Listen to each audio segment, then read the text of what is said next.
This project started in 2003, actually. Joseph Grinnell, who was the founding director of this institution, who was brought to the campus from what is now Caltech in Southern California in 1908, set out to document the distribution of terrestrial vertebrates in the state of California. The targeted regions that Grinnell worked in from 1914 through 1915 and the early 1960s was Yosemite National Park.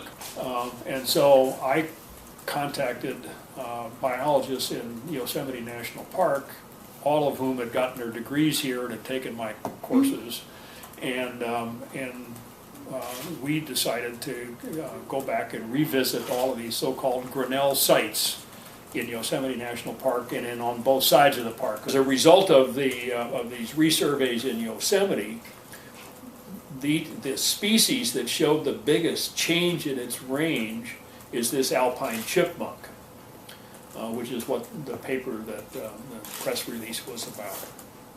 And it had retracted its lower elevational limit by about 1,800 feet. Its lowest elevational limit in the Grinnell era was at 7,800 feet, and it was common in a place called Tuolumne Meadows, which is a big flat meadow at about 9,000 feet.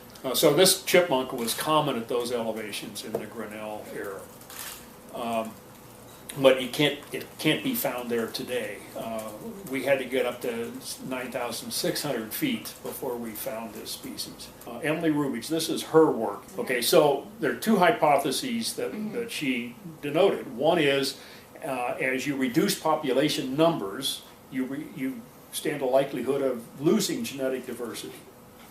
Okay, and the second is, as you fragment species into smaller and smaller geographic areas, you reduce the gene flow or the connectivity of individuals over time between populations. Those two predictions are really important in the general area of conservation genetics and conservation biology. They're important to agencies that have nothing whatsoever, that could care less about the Alpine chipmunk, but they are concerned about what signal the Alpine chipmunk might give them with regard to changing nature of the environment in the Sierras vis-a-vis temperature increases, snowpack decrease, change in precipitation from snow to rainfall, therefore water runoff, water capture, and so forth, with regard to how do we provide enough water for the people and the agricultural industry in this state, as